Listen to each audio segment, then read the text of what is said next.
just hope we can win a game.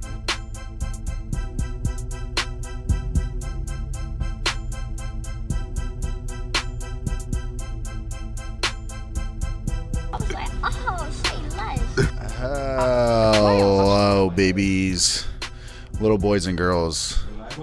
We're here. You guys want your mics on? All right, I'll give it to you. Welcome to episode 20. I think episode 29. Or this might be episode 30. Damn it, I don't know. It was not a fly. Dude, get it together over there. Your mind's on little boys and little girls. No, whoa, chill. That's what you said. Listen, it's whatever episode it is. We're talking one thing and one thing only. Yeah, you might have to stop saying little boys and little girls. Yeah, they might think we're part saying. of Oh my the God. elite pedophiles. Hey, or I was just calling out. Pizzagate or whatever it's called. Or I'm not Pizzagate? part of Epstein. Listen, You know what I'm Pizzagate saying? is real. Well, I'm not cool with him. You know, Yeah, I feel you. Can we say that's big? a sickness. Can we say big boys and big girls from now on, Mike? Yeah, okay, I'll switch it up. How about like people or Beautiful people. you average bros? You Yeah, And you average hoes. big boys. You can be an average big hoe. boy, big boy. There's a lot of All right, average hoes. I apologize for my little boys comment. I don't know why I say little boys. It's like that's the weird part. I don't know why you. Yeah, we don't know why Yeah, you dude, say I that. don't It's okay, know. though. I got Maybe you. it's the. I don't know. I'll make up something halfway through the podcast as Yeah, a you reason. should. That a boy. That a Listen, we're talking one thing and one thing. You said Pizzagate is real. You know what is realer? Our fantasy football knowledge, baby. Okay, so we're here to tell you about one thing and one thing only. We're doing division breakdowns. We did this last week. We did the NFC West. We're moving on the opposite direction, baby. We're going NFC East. Okay?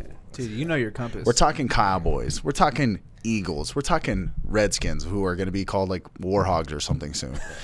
And then we're going to talk about the New York Giants, all right? I kind of fuck with the Warhogs. Yeah. Fuck with the Warhawks. Well, yeah. actually, do you Is guys... that one of the names? They were talking about the Hogs because you remember that they called the offensive linemen the Hogs. That was like Yeah. their nickname. So they're thinking about calling them the Washington Hogs. Okay. Well- Someone's gonna be like, "Oh, this is fat shaming." Yeah. I hope they go with the Renegades. Well, That's my do guess. you know what's going on there in Washington? Yeah. Yeah, the Indians are mad. No. There's a guy who basically registered Washington, basically every name you could think of, like like anything. Warriors, Washington this, Washington that. He LLC'd and like patented all of them. So they have like no options there. Yeah. So they're kind of like, so the GM kind of screwed up. That's like a big reason actually why they didn't switch up the name. Guys earlier. trying to get like paid, kind of. Well, he Smart, just basically was smart. like, I'll sell you the name for $10 million. Yeah, exactly. Smart. But That's pretty All right. smart. That's America for you. I'll settle for 10,000. That is the most American fucking thing right Yeah. there. He's probably a lazy fuck who's never done anything, but he's had one good idea. He's probably a hog. He's probably fucking. Definitely a hog. But enough hog talk. We're talking fly. fantasy football. But before we get into it, I just want to let you guys know we are on YouTube, full video format. If you want to go check us out there, go subscribe. Go leave us a like on any video that you want. I clip a bunch of videos, so if you're not able to watch an entire episode of the podcast, you can go and check out these little clips I put together from the podcast.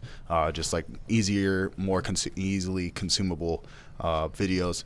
And then if you want to check out the podcast week to week, make sure you subscribe to us on the Apple Podcast app or whatever podcast app you use, whether it be Spotify, I don't know, there's a bunch of different ones, but SoundCloud, whatever. Leave us a review on the Apple Podcast app while you're there. It really helps us out big time.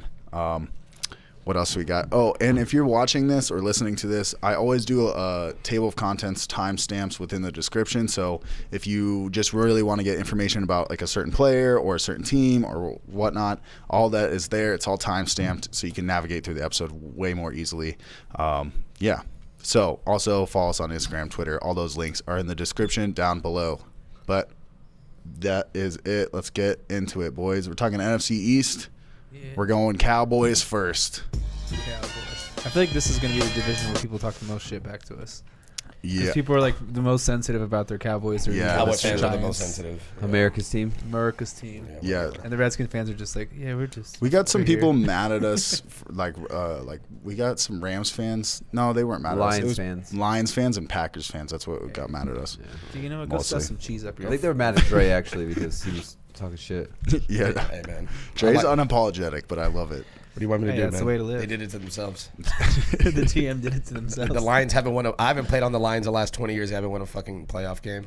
You haven't played on the so line? why I is it mad haven't, at so you? it's not my fault. Don't be mad at me. Yeah. You know, I was only Barry Sanders.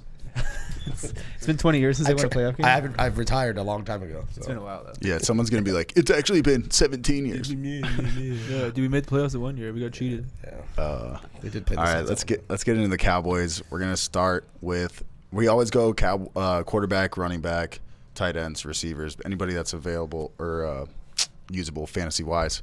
We got them listed there. But, yeah, let's start. Let's talk about it, baby. Dak attacks. Yeah, Soon to be $100 million man. Soon to be, yeah. Here's one of the guys that was, I feel like people yell at us about Dak is we rank him pretty high, or even last year we came out with a post like, can Dak be a top 10 quarterback? And people were like pretty much talking shit, saying no. But finished as a QB2. Yeah, who's talking shit now? Who's talking shit now? We are. I'm about to go look up these people and talk shit back. I'm gonna scroll down through a post. Punk ass. Yeah, I mean, like you're saying, like we looked at, he was a top 12 quarterback his first, what is this, his fourth year? So it was like 3 years in the league. We were like, he's been a top 12 every year basically, and we're like, could he do it again? People were like, yeah, dude. Nah, dude. Yeah, finished as QB2 last year, and then the 3 previous years, QB10, QB11, QB6. So that's why we posed the question, can he be a top 10 quarterback? I mean, he's already done it 2 of the 3 years prior to last year, and then kind of came out of nowhere, ends up throwing for 4,900 yards. It finishes as the QB2. Kind of had a crazy good year, statistic wise. You think about the Cowboys, they want to like run the ball with Zeke. I mean, they still did that, but I mean, for him to throw the ball 596 times and put up nearly 5,000 yards, it's just kind of crazy. The Cowboys actually led the league with 43 drops, so I mean, he could have went over 5,000 yards easily. A couple of those catches, go for a touchdown or whatnot. Only 100 yards shy of 5K. He definitely would have got there if they didn't lead the league in drops. But yeah, the Cowboys last year were, I'll kind of just touch on the offense real quick as a whole. 6th in points in the league, so top scoring offense. Number 1 in the league in yards last year, so they were up there in yards when it comes to rushing and passing. Number 8 in rushing attempts, 5th in yards, and then number 10 in pass attempts, so not even super high from the pass attempt aspect, and then 2nd in yards. But yeah, the yardage did kind of spike out of nowhere. You just saw the pass attempts go up. We saw Kellen Moore come in, a new coaching system, and that's what led to that.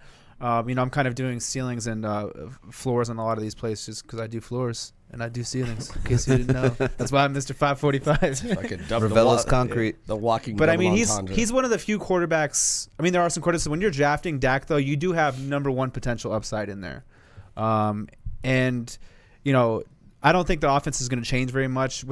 Mike McCarthy came in and said that he's going to basically leave it alone and let Kellen Moore do what he did because it worked last year, and they're only going to build on this. And it doesn't hurt that they added, another rookie weapon that's, I'm going to assume he's better than Randall Cobb coming in. And then a Blake Jarwin who's going to assume he's better than Jason Witten was at that point. I mean, I like Dak a lot this year. I mean, I had him at number 2 preseason rankings. I moved him to 3, but he could go back up to 2. Who knows? I mean, in the floor with the rushing safety and the amount of passing volume, I mean, he's not going to fall outside the top 8. Especially where he is. He's betting on himself. This is the year for him to basically get that money. And if his touchdown percentage spikes a little bit, because he's always been right about 5, if he throws 600 times and it spikes up to 5.5 and he throws for 35 touchdowns and runs for another 4 or 5, he's going to finish in the top 3. I can guarantee that without the yardage. Yeah, we all had him ranked at least top 4, right? Pretty much. I think we all had him top 3. I think. Yeah. It's been a long time. I forgot. And remember, it's fantasy football rankings. It's not real rankings how we feel. This is fantasy football. We have to preface that. Everybody always wants to get mad at us for that. People be tripping. Yeah. And in the mocks, he's kind of going more like 6th, 5th, maybe even 7th. I don't know about 7th, but 5th or 6th. So it's like he's still not getting the respect, I think. Yeah. That he deserves. Yeah, that's where it's like if you like taking an early quarterback and you want someone who's pretty safe with some high upside, I mean, take a shot at Dak in the 5th. Or so one of these guys we'll get to later, some of these quarterbacks where it's like don't waste that first-round pick on Lamar Jackson or Patrick Mahomes. You can kind of sit back and get that, top-tier quarterback in the 5th round. Yeah, I mean, one thing you said, the rushing upside's there. So 277 rushing yards last year, 3 touchdowns, but the 3 previous years he had 6 rushing touchdowns every single year. So he's able to get it done on the ground as well. Just hashtag interesting stat. His 48.7% deep ball completion percentage was second best in the league. So And you just think about if those guys weren't dropping the ball left and right, he could have had the best deep ball completion percentage in the league. And, you got guys like Amari Cooper. You go out and you draft Cedee Lamb, and even Michael Gallup was pretty good. So, I mean, you got to think if those guys can just catch the ball, then his deep ball completion percentage could be the best in the entire NFL. And the defense lost some key pieces, so it could be even more of a passing. That passing, I said 10th in attempts. If that goes to 5th or 6th this year because they're chasing in more games, I mean, you're going to see Dak's going to get paid after this year. Let's put it that way. What you guys said. Yeah. You going to the next guy? I mean, you guys pretty much. Yeah, no. I mean, he can only go up one spot. I mean, he's going to be a QB1. So I put Zeke in here. I know it's kind of like, I feel like Zeke's a little bit self-explanatory. He's up there, but. Because he equals no one. Because he is equal to no one. He's equal to no one. But I was curious, how do you guys feel about like handcuffing with Tony Pollard, all that? Last year they used him decently. I feel like for a backup. In the beginning, they kind of. I mean, with this year, I feel like you almost have to take Tony Pollard if you take Zeke because he's the for sure 100% handcuff. There's some teams where we don't know what's going to happen, but with the whole COVID situation going on, I feel like if you have Zeke, you have to take Tony Pollard, especially because you invested such a high pick in that. It's not like he's your Devin Singletary and he's like your 6th round running back or something like that. It's your 1st round running back. So, I mean, to me, it's just a real quick note on Zeke. I think he's the safest outside of McCaffrey of the top 4 or 5 running backs. Yeah, he might not have as high as the ceiling as some of these guys, but he's pretty much bust proof. He's going to get 300 carries. He's going to get 50 receptions. He's going to, near 10 touchdowns, maybe more, and he's going to be consistent week to week. So to me, he's pretty much the safest outside of McCaffrey when it comes to those running backs. Floor of number 1 running back and ceiling of number 1 running back, probably a floor of like 7, 8. That's if he doesn't score 10 touchdowns. Still RB1. Yeah, still RB1. So. Yeah, no. Zeke, I feel like for being a top guy, he still gets slept on, which is kind of weird, but. I looked up just small numbers, nothing crazy, but since getting into the NFL, no one has more rushing yards than Zeke. He has 5,405 yards, and that's even with him missing 6 games in 2017 with that whole shit he got into with the whole court thing. And he led the NFL in rushing the year before that and the year after that. And the year that he did play 10 games, he had 983 yards and 7 touchdowns. So, I mean, he still was doing his thing. What I think is crazy, though, is he's had 14 games the last 2 seasons where he's gotten 20-plus carries. He averages 19.6 half-point PPR points per game. If you do that through 16 games, that's 312 points. He's a RB2. I mean, granted, McCaffrey got 1 million points, but, I mean, just give him the ball 20 times, that should be a safe number for him. I mean, they like you said, they're the number 1 offense as far as yards, so I don't see why they can't find him to hand him the ball 20 times, especially when they're going to be winning. You would think. So even if it's killing clock, he can still gas you for big plays. Even when you're not really looking for him when the game's almost over. So, let me ask you this: I'm not a doctor. Maybe we can get Dr. Coochie on here. Dr. Coochie, aka the medicine man. But so he's already tested positive for the coronavirus or COVID. I thought he did right. Now, is it a scenario where, and like I said, that's why we have to get the medicine man on here, but is it a scenario where maybe he might be one of the safer guys to not get it? Because I don't know. I mean, can you get it twice, or is it kind of one of those scenarios where you build up antibodies, so maybe he won't be as susceptible as these other players who haven't gotten it? So maybe he's a little more safer in the sense that he's had it. He's his body's been acclimated to it. He has the antibodies in a sense. The immunity. His body's gone through it. That would be maybe something we could just ask the medicine man. Yeah, we could ask the medicine man. I think it's on. They still don't know if you can get it again, so I don't. That's from my understanding, but yeah, we should definitely ask. Yeah, we should definitely Dr. Coochie. We should get on that Coochie. Because if that is true, every GM should just have their running backs get it right now. Get the starting team. Walk around with it. Get the starting lineup. Put them in a room and be like, all y'all motherfuckers catch it right now. Let's get it over with. Let's get this money. Let's win these games. Whoever has it, all right, spit in his mouth. Yeah, just fucking. Because if that's the scenario, just hypothetical. If that's the scenario where it's okay, he's had it, so now he's the reoccurrence is a 2% chance of getting it compared to a 50% chance of getting it normally or whatever. I'm not sure if those numbers are accurate or not, but. Yeah. Maybe you could just justify Zeke as being the number 1 overall pick then. So now he becomes the safest player because now you don't have to worry about him missing 3 weeks a valid or getting point. sick again. I like So, where your head's at. And he's already. I feel like I wouldn't even be maybe this year because of McCaffrey, but before this past season, I think I was in a league where he went 1. Like he's been balling. He's averages 96.5 rushing yards per game for his career. I mean, 20 attempts as well on top of that. yeah. So just he's get him probably the the ball. safest guy. Yeah, he's my number 2. So Yeah, it's he's like, I mean, the O line's good. He seems if he's not getting in trouble, he's playing. You know, knock on wood for health, but he seems to be healthy. You know, all the time. yeah, it's a good point. He needs to just make better decisions. So that's why his Ezekiel is no. Because he has the Ezekiel. antibodies. Fucking All right, guy. we can move on to.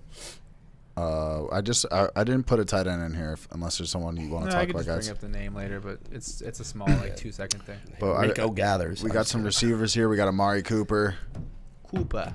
Amari Cooper. All right, so I'm the residential Amari Cooper hater. I don't know if you guys want to preach on him. I mean, Before I I'm hate. just a residential Amari Cooper owner, so you can go ahead and just. I mean, Amari Go Cooper's in. just a residential. I disappear and then show up, and then disappear and show up. I told you. Go I back. mean, I'll just say something on Amari Cooper real quick. This is kind of not necessarily a stat thought. This is more of just a general opinion with it. To me, this year is, as Tyler said it a few times, where it's like I want one of those. I almost want 2 early running backs, because it's like the receivers are pretty deep when you get into the 4th, 5th, 6th round. But if you are going into if you're looking at Amari Cooper, I will say a lot of these receivers in his range are all very. There's a lot of boom or bust potential with a lot of these guys on a game-to-game basis. It's not like some years prior where we've kind of had a lineup of guys where they almost look safe. When you get into Amari Cooper's range, a lot of these guys, they're let me pull it up real quick. But you get into start getting to his range real quick. like ADP wise? The Odell, okay. the Allen Robinsons, the A.J. Brown, the Thielen, Schuster. These are guys who aren't necessarily guaranteed. So it's if you like Cooper and you want to take a chance on him, and we've seen him be the wide receiver 1 for 8-9 weeks last year. So he has that in his realm of possibility. If Cedee Lamb doesn't develop as quick as they want to, his target share could go up to 140, 150 targets potentially. It's in that range of outcomes. He will do what he does and disappear from game to game, but he does have top 3 potential. And if he could string it together for a full season, which I've heard some analysts say they watched the second half of Amari Cooper last year, and he was not the same player. He was being used more as a decoy, and he was not at 100%. In the first 8 weeks, I think he was the wide receiver 2 or 1. So there is the upside of a top 3 receiver right there. So I don't mind taking him if you're going to take that kind of early receiver, because a lot of those receivers in those range have a lot of up and down with them, and I don't know if there's too many of as much upside as Amari Cooper does. Yeah. Before T goes in, I know the only 3 games that bothered me, I just wanted to make sure I had him right. So playoffs. He got Stephon Gilmore to week 12, which is fine to me. I mean, he got locked up. He locked everybody up. He only had 2 targets. Let me just stop you there. He did not lock everybody up. Don't give me this Devontae Parker. I'm Got just it. saying he did Okay. not lock everybody up. So I don't need someone stat correcting you on the game before that, he only played 55% of the snaps. That's when he got hurt. So I mean, those 2 games were duds. The one that bothers me, where people talk about the playoffs, is week 16. My man had 12 targets, 4 catches. This dude, Dak Prescott, had a horrible game against the Eagles. If you go back, that's not his fault. So those 3 games, but he had one more bad game, but that one isn't his fault. I mean, 12 targets, 4 catches. You can't. That's just me though. Yeah, I mean he's going to see 120 targets, so that's still a relatively decent floor. If he hits his floor, he's going to have some inconsistencies for sure. If he hits his ceiling, which could push close to 150. I mean, they did pay him money. He is going to be the one for sure. If he pushes 150, he's going to be a lot more consistent than he was last year. And I think if he gets 150 in the target range, you'll be happy with where you take Cooper. Yeah. So Cooper finished as the wide receiver 10 in PPR, wide receiver 9 in half-point PPR. I mean, before I go in on him and I just bash him, I just want to say he's super talented. Obviously, one of the best players in the league. That's why he got paid $100 million or whatever. Top 5 route runner for sure. I don't think 150 targets. I know you're saying he could, but I don't think it's out of the realm of possibility. Yeah. Just looking at the target share last year, he wasn't even the number 1 target share player in his team. That was actually Michael Gallup at 21.7%. Cooper had 20.7% target share, so not even the highest target share on his team. I mean, obviously, they're pretty neck and neck right there. I don't think that changes going forward in the next year. I think maybe it's just a product of the Kellen Moore offense. I mean, you hear me say it all the time. It's that Boise State offense. I think he's just knows how to really utilize, the weapons he has on the field. But just one thing I don't like about Cooper, like you said, what is it here? I'm just trying to find the drop. Playoffs? Well, the playoffs. So sure. in 2019, in weeks 15 and week 16, in PPR, this is PPR, full point PPR, 2.9 and 6.4 points. That's not good if you're trying to help me win my championship. But 2018 in week 15 and week 16 again, 8.3 and 6 points. This is not good for someone I'm spending a third-round pick on. I mean, if you're one of those players who's like swinging for the fences, you're looking for the boom, for sure. He has the boom, but the boom is going to come with a bust at any given week. Talk about some like home road splits. 5 of the 8 away games, he was held to under 8 PPR points. And in 7 games throughout the year, he was held to under 50 yards. I mean, this is just not someone that I'm willing to risk a third-round draft pick. I would much rather take a shot on like a Thielen in the third round or Robert. I'll reach for Robert Woods in the third round compared to Amari Cooper. I mean, but you know me, I played a little different. I'm not necessarily swinging for the fence right there. I like to kind of like, especially my first couple of picks, I like to try to like at least be a little more conservative. Like, okay, I want to make sure these guys aren't busting and stuff like that. So yeah, just. No, I'm just not a big Amari Cooper guy. The guy's super talented, obviously. You don't finish as a top 10 wide receiver if you're not talented, but I think a lot of those boom games kind of carried him to that top 10 performance. Too many disappearing acts. Like half the weeks I can't. And he's a guy where if you draft him, he's a set and forget it. You're not taking him out of your lineup unless I guess okay, maybe the one against Stephon Gilmore, maybe you might have taken him out in that matchup.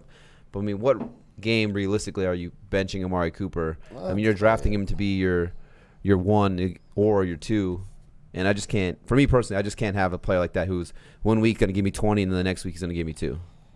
Yeah, I think partially was the injury because before he got hurt, he had 6 games of more than 15 and 7 games of more than 12 out of 10 games, and one of them was a bye. So 7 of 9 games, he was getting you at least 13 points. Then he gets hurt, and then it just went down. 5, then 0. He still got you 13, 17, but like I said, that Eagles game week 16, you should have been licking your chops. The Eagles were like one of the worst secondaries in the league, and Dak hit him for 12 targets, 4 catches, 24 yards. I just can't get over that. How many drops did he have, though? Because, like I said, the Cowboys led the NFL in drops. Well, Amari had, 9? It was Michael Gallup, who we'll touch on next, had 13. So I think Amari had 9. So I mean, let's say he had 2, and that's probably a lot. That's 20% of his drops.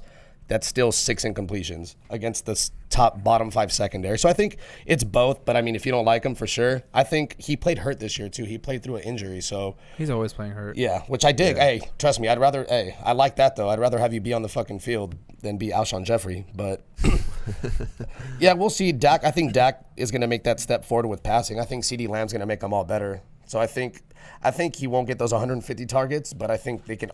I can see where all 3 of them can get like at least 6 touchdowns. Like him, Cedee, even Cedee as a rookie, I can see him emerging on the back end of the season. So I think it's going to be like you said, that Boise State offense where they spread it around. So I can see him being outplayed this year, but I think they're all going to be productive. Yeah, I just don't think for me, like I said, everyone plays fantasy different. Obviously it's got to be fun. You want to draft certain players you like and whatnot. Oh, fuck that. But for me, I don't think I'm going to have any shares of Amari Cooper because I don't want that. I don't want that inconsistency week in and week out. Like I said, 1 week you give me 20 points, cool, 4. Dope. And then the next week 4. And then it's like now I'm not going to take you out of my lineup because at any given week you can give me 20 plus, but also any given week you can give me under 5. And it's like I just don't want that inconsistency. I'd rather draft another running back right there, or maybe I'd rather reach for like a Kittle or even a quarterback at some point. Like give me like if Lamar or Mahomes was to fall right there, I'd rather take them. Because I know what I'm going to get from them. With Amari, for me, there's just too many like ups and downs, and I just don't want that personally. All right, we touched on both sides. I was just saying, just to make it sound bad, if you were in a standard playoff league, Amari got you 1.9 and 2.4, week 15 and 16. Oh boy, nice. So yeah, we could touch on Michael Gallup. You can touch on. This is actually one of our sleepers. I know Michael's talking about little boys, and we're talking about touching people. Anthony's talking about pegging people. What kind of podcast is this? Peg him. I peg everybody. Right, well, yeah. So Michael Gallup was one of our sleepers last year, so we kind of hit this one on the head. Finished as wide receiver 22 in full point and half point PPR. Only finished with 7 less targets than Amari Cooper last year, but played 2 less games. Did have 13 drops, which led the NFL. But just crazy, interesting stat that I saw right here. Despite missing 2 games, he did play the most snaps out of any wide receiver on the team, which was kind of crazy when you think about it, when they have a guy like Amari Cooper on there. So, I mean, what's your guys' thoughts on Gallup? I mean, I think before they went out and drafted Cedee Lamb, I know we touched on Gallup a little bit, talking about how we thought he was going to be pretty good and a good value, one of these like 5th, 6th round wide receivers. I think obviously Cedee Lamb coming in kind of hurts his value a little bit, or even Amari's as a whole. But, I mean, what's your guys' thoughts on Gallup? I actually like the move of Cedee. I think it just makes Michael Gallup a value. Yeah. I think you look at where his target share is going to go, could go. I mean, Cedee would have to come in and be the straight absolute, what's possible, but an absolute monster to take Michael Gallup out of his target share percentage. I kind of hate the whole missing target thing. It kind of bugs me because it's just the way it's like laid out. There's X missing targets because then you have to assume they throw the exact amount of times. The receivers get the exact amount of that. So I kind of hate that stat. Yeah. But I break it down to target share, and I don't really see his target share moving too much, even with the addition of Cedee Lamb. So for me, I still peg Gallup for anywhere from 100 to 125 targets, 130 potentially. So, I mean, that's wide receiver, 3 territory, 2 for sure, 2 as well. So, I actually like Gallup. When he was like, if there was Cedee wasn't drafted, we'd probably be putting him almost in the same category as people are putting Calvin Ridley in a sense. Yeah, I think we'd have him top 20. Yeah, top 20 for sure. It's a quarterback who's going to throw for a bunch of yards, just like Matt Ryan. I think Dak might even be safer for more touchdowns than Matt Ryan. The wide receiver 2 in the offense, a lack of unknown tight ends. So, we assume Jarwin's going to take some. There was 126 targets to the tight end position, so 40 more of those could go to the wide receiver position. 40 more of them go to the wide receiver position. So you could see, Mari get 145 or 140. You could see Gallup push 125, and you could even see, Cedee Lamb push around 100. Yeah. That's in the possibility of all 3 of them. And then if they throw in a top 5 attempts, which is possible too, I mean, they could all easily be over 100 targets. So, for sure, yeah. Just kind of reiterate what you just said right here. So last year, when they had Cobb, Gallup, and Cooper, all 3 wide receivers were top 50 in terms of targets and top 40 in terms of routes run. So yeah, like you said, it is possible that all 3 of these guys could get. I think there's a possibility where they all see 90+ targets. Yeah. I mean, Cobb last year with a 15.5% target share saw 83 targets. I mean, I think that's kind of what CD's floor could be in a sense. So I do like Gallup, like you said, and I think one thing that's kind of making me jump back on the Gallup train is that there is no rookie mini camps. There's not going to be any preseason right now from what they said. So it's going to be hard for CD to come in right away and just, take over that number 2 role in a sense. And one thing I think we noticed last year too is like the rapport between Gallup and Dak, to me at least, was better than the rapport between Dak and Cooper. I feel like I don't know about that. I won't go that far. Yeah. That's what I felt like the connection was there a little bit better. So, for a guy, like I said, and he did play for whatever reason, I don't know why, even though missing 2 games, he played the most snaps out of any of the wide receivers. So, yeah, I'm kind of back on the Gallup train as well, so I agree with you. I mean, I like Gallup. I mean, also, 22 you said? I mean, his last game, I probably catapulted him. He had 30 points. He had 3 touchdowns against the Redskins. So, I mean, he still would have been top 30 even if he didn't go off. I mean, his last 2 games, he did help. He could have helped. Well, if you're in a 17-week playoff, he got you 12 points and then 30. Stupid playoff, 17 weeks. Yeah, the 17-week shit. But, I mean, yeah, those last 2 weeks for sure put him, I would say, from the top 30 to the top 25. I mean, those 42 points in 2 weeks is good. Yeah, I mean, he's good. The Cedee Lamb edition is where I'm curious how it's going to work. I think for football, after this year, one of those 2 guys are going to be gone, Amari or Michael Gallup. I don't think they're going to keep all. I know Amari just got that extension, but if you look, he can be gone after this year. Next year.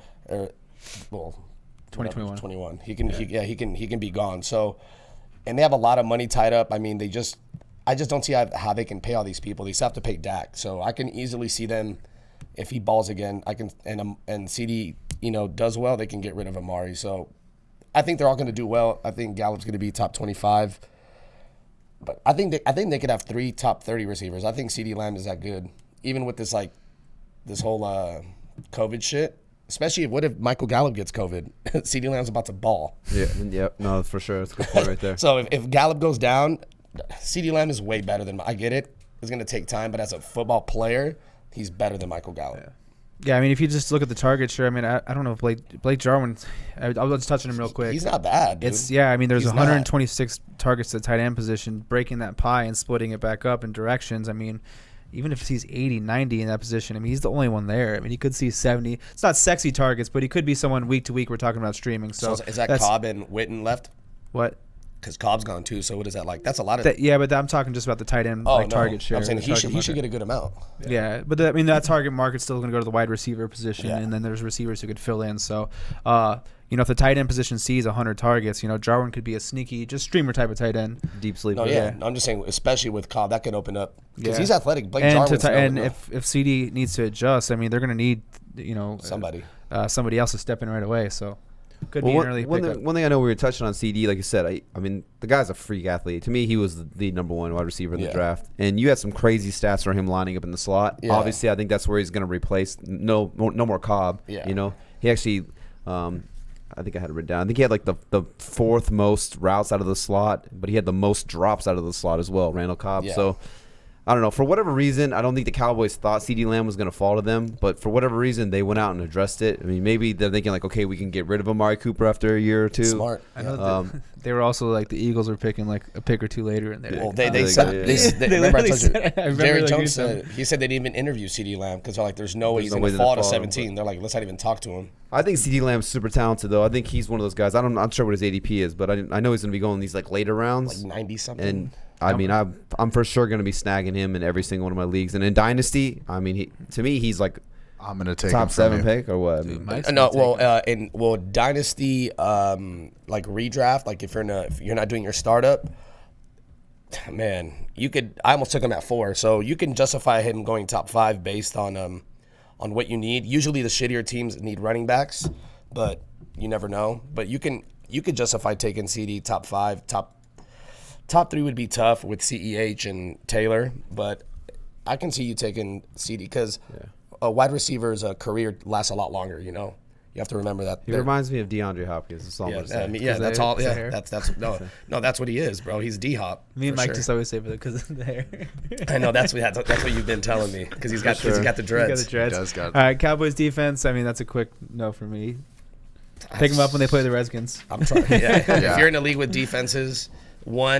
Step 1, get rid of them. 2, pick up the Cowboys if you still have them. I think defense isn't that bad. I'd don't rather mind have it that than kickers. I'd rather do IDP. Yeah, but there's like some strategy to it. It's not like kickers where you don't know what the hell's going to go on. It's like there's no strategy. It's like, I mean, not no, but there's basically almost none. But there's just like 10 good kickers. Yeah, defenses you could be like, oh, they're at home, they're playing a bottom sub defense. I mean, you could stream anyone to like even the worst defense in the league will have some games. I just don't like if you had the Bucks D or like if your QB throws a pick 6 to the other team, you lose points on defense. I don't like that. That's a league setting because I know some. I've never been in a league. I don't even know if you can change that, but that's just on me. Some leagues took it out last year. Oh yeah. I've never change that. Stream of defense. I think them losing Byron Jones is going to hurt. I mean, I got some Byron Jones. One of the top tier corners. Defensive tackle they lost and someone else. So. Yeah, so I would get on the next stream of defense. Yeah, let's do we it. kept going at some Byron Jones. We're moving on to the Philadelphia Eagles. We're starting at the quarterback position. Wentz. The homie Carson Wentz. Andy Wentz. Dalton's little cousin playing for the Eagles. He's not going. Will he play a full season? Yeah, so Carson Wentz finished as the QB 10 last year. Kind of crazy with who he was throwing the ball to. I mean, they're basically running double tight the whole season. They might have to run double tight again all season. Yeah. Threw the ball 607 times. I mean, do you think he throws that much again, or do you think he pushes the 550 plus threshold? No, I mean, it's. I don't know if he goes to 600, but I think he's in the 550. I think so. I think he pushes 550 at least. I mean, because it's like the running game. You look at it, it's like it's Miles Sanders. They have Boston Scott there, but it's like I don't think the Eagles' formula is going to be Miles Sanders, Zeke style. Let's run him 25 times a game or 20 plus times a game. That's not their style of offense. Their defense, from what we know of, still I peg him to be a bottom half defense. So you peg a defense to be in the bottom half, and then you got to figure that the team's going to throw in the top half. So to me, he's still I'd say a safe bet for about 550. Yeah. I think, Jesus, 600, 620. I mean, 620 is a lot. I don't know, what is that? I mean, I like to break it down to attempts per game, and then that gives me a better idea. You know what I mean? Because the number long term sounds so big, but I mean, big. He did have 12 games with 35 or more pass attempts last year. So I mean, in terms of getting a quarterback, especially one of these late, we talk about late round quarterbacks. Right now, he's going in like the 8th, 9th round for ADP. I mean, if you're going to give me a quarterback who's throwing the ball 35 plus times a game, sure. I'm going to take that in these later rounds. 100% of the time, every time. Yeah, and they have the weapons. I mean, assuming DeSean's still there, you have 2 tight ends. You have DeSean. We'll talk about Miles Sanders. I mean, you got Reagor, Alshon. If he can just get his fucking life together, he'll be all right. I mean, Greg Ward. I think he earned himself a spot on the team. I would say. I mean, if you guys watch, I mean, he can be like a slot guy. I mean, he did well when he played. I mean, from being what was he in the Canadian League or the U.S. The AFL. AFL or whatever. He was a quarterback at Houston. He was a beast, but. So I think, I mean, if a second year away, Sega Whiteside, you don't know, maybe he develops a little more, just enough to be a role player. Yeah, so they have people. I mean, and like you said, their defense isn't the best. They're gonna be playing the Cowboys, so I feel like they can get into those shootout type of games. But I just think it's also how high me and T and you also probably and Mike about Miles Sanders. Like, you know, they haven't had a running back that can catch the ball since when? I mean, Darren Sproles, but he's just a scat back. Like Jordan Howard can't catch shit. So they have like a true, like you said. Let's talk about Dolphins running backs. Like Miles Sanders isn't going to get 20 carries a game, but he can get like, 14 to 18 carries and like 6 catches. Yeah. But he'll touch the rock. The offense is going to run through Wentz. It's not necessarily Wentz. Eagles. It's Eagles, not. I said the offense is going to run through Wentz, right? Dolphins. Because I said Jordan Howard because he's a bum. The offense is going to run through Wentz. It's not going to necessarily run through Miles Sanders. Yeah. So that's where it comes down to the pass attempts, I think, being safe. I mean, I have him in my top 10. Pretty impressive what he did. 27 touchdowns, 4,000 yards. 4,039. So if you want to stat check me, that's fine. I will say he's 243 yards, which is good. That's why when he was that year where he was like that, was he top 5 quarterback that year? He was rushing. He's an MVP, dude. Yeah, he was rushing the ball. So it was good to see him use those legs again and get that going. He came off those injuries. So, if he throws for 4,400, rushes for 250, and can push the 30 touchdown mark, I like Carson Wentz this year. I'll probably have a good amount of shares of Carson Wentz, to be honest. Just to make sure I wasn't going to get stat corrected by some bum, I was right. Carson Wentz this past season was the first QB in NFL history to throw for 4,000 yards without having a receiver have more than 500. That's never happened, and he did it. So that's a hashtag interesting stat. He could still have a receiver have no more than 750 this year, potentially. Yeah. So if you can throw for 4,000 yards and not have a single wide receiver get 500, I mean, goddamn, Gina, that's impressive. Yeah, he's one of my favorite. Like I said, I like to match up pair quarterbacks, like late round quarterbacks. He's one of my favorite late round quarterbacks. Give me him and Stafford, give me him and Matt Ryan. Done deal. Yeah, for sure. I could see us saying, let's just stay in the division real quick. I could see us saying, how we were talking about, we posted the thing where it's Dak Prescott, the top 12 quarterback. It's Carson Wentz, the top 12, and it's like, I could see him taking that jump, throwing for 4,700 yards out of nowhere. If everyone stays healthy, things go right, and kind of have that Dak Prescott style of yardage jump. It's in his range of outcomes. So that's why I like it. When I take a quarterback, I want to be able to all right, this dude's going in week after week, just blowing shit up, and he has that in his range of outcomes. And he was a torn ACL away from being an MVP. I would say I think he had it on lock. Would you say 3 years ago? Yeah, for sure. He was definitely the front runner at that point. He was going to probably throw 42. He allowed Big Dick Nick to be called Big Dick Nick. The Big Nick Diggers. Yeah. But yeah, so he's got the talent. He's already shown it. It's just a matter of we get on to we can move on to the running back for the Philadelphia Eagles. Booby Miles. We're really hoping nobody else gets signed to the Eagles because we really like this guy. We got Miles Sanders. I mean, at this point, they'd have to just a sign a done deal? Veteran depth move. Yeah, I mean, I hope it's not Devontae Freeman. I pray to God. But how many times does that happen though? Like 4 weeks, 3 weeks before the season starts. I feel like that always happens. Adrian Peterson went to the Redskins. Yes, because quit close. Yeah, someone gets hurt. Yeah, I've actually been looking up some stuff on best ball ADPs and other stuff like that. There's Miles Sanders kind of getting up there in some of them where it's he's even RB7, 6, and I'm like, they're hyping him. They're hyping him back into the first. I like him, but it's tough. There's still we've never seen Doug Peterson truly commit to 100% 85. We talked about the 80% snap range, all that stuff. I'll pull it up real quick. The weeks where he was, 85, 84, 87, 82. There was still a 71 in there. We haven't seen him fully commit for a full season, so we don't know if that's going to be the case. There's still a little bit of a red flag for me. If RB7 is a little too high for my blood, as much as I like him and I have him in my top 12, I'm not touching him in that 7-8 range. I'd rather go like a Joe Mixon or some of these other guys. So That's where I'm like, but if he falls into that 10-11 range where you're getting him in the back of the second, that's where I love taking Miles Sanders. The reception upside, it's he could push 70, 80 receptions. He's one of the few running backs that could do that while going for around 240 carries. So there is that upside, definitely, of the RB 6 and all that, but there's still some red flags for sure. I mean, finished as the RB 15 and half point and full point PPR last year. One thing I can just say is from weeks 11 to 16, when he kind of really took over as the lead running back in there, played over 50 snaps in every single one of those games. He was the RB3 in PPR during that stretch and RB4 in half point PPR during that stretch. So I think I said it's kind of hard to tell because we don't know if he's going to get that full workload. It looks like he will. But I have seen him creep into the back end of the first round in a lot of these like mock drafts or ADPs and stuff like that. I don't think he gets out of the second round. To me, he's still kind of like a top 15 pick though, because I mean I'm not sure if I'm taking too many receivers over him. I mean, you got a handful, maybe Tyreek Hill, Michael Thomas, Devontae Adams, Julio Jones. But I don't know if I'm taking guys like DeAndre Hopkins, maybe even Godwin. I don't know if I'm taking guys like that over him. But yeah, I think. He's one of my favorite players coming into the draft. Miles Sanders. My dude, I mean, you went over the 11 start thing, so I just wanted to go more like in depth as far as how he would have finished. Well, first, people forget, I remember because I had him, but so he finished, 15, right, you said? Yeah. So weeks, if you remember, Eagles fans will remember, so week 17, Miles Sanders was actually balling. And he leaves in the middle of the second quarter. And if you guys remember, that's when the Boston Scott party came out. This dude, Miles Sanders, had 9 carries, 52 yards. He leaves the game, and Boston Scott continues on and gets 138 yards and 3 touchdowns.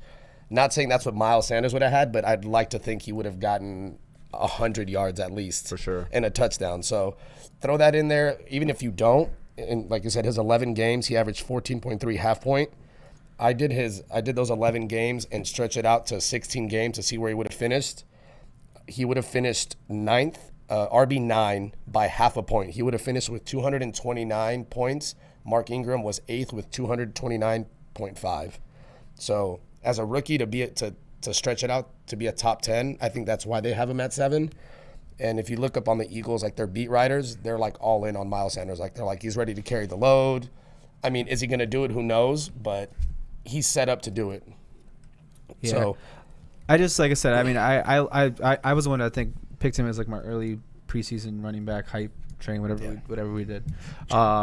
It's just, I don't know if I see the path to like a top 4. He'd have to score a lot of touchdowns, it's like, I don't know if that's what I'm saying when I see. I'm not like I love Miles Sanders. I might even top 10. Just top 10. I might even have 5. him ranked the highest when it comes down to it. But it's like when I've seen him go as like RB 6 or 7, like that's still, we don't know if he's for sure the goal line back. Only 3 touchdowns last year and all those carries. So it's just a little, just saying, just be careful if you're in that. That's the point I'm trying to make, is if you're going for him at like the 6 or 7 like running back, like just be careful right there. Yeah. And then just, I guess, 2 more. I know T, you sent me this earlier today or yesterday. The only Saquon and Miles Sanders since 2000. They're the only 2 running backs to have 800 rushing yards and 500 receiving yards as a rookie. So I mean that's elite company. And one thing I thought was impressive, week 8, Miles Sanders was on the field 18% of the time and still got 22 fantasy points. Got 2 touchdowns, over 100 yards. So it's like he's explosive.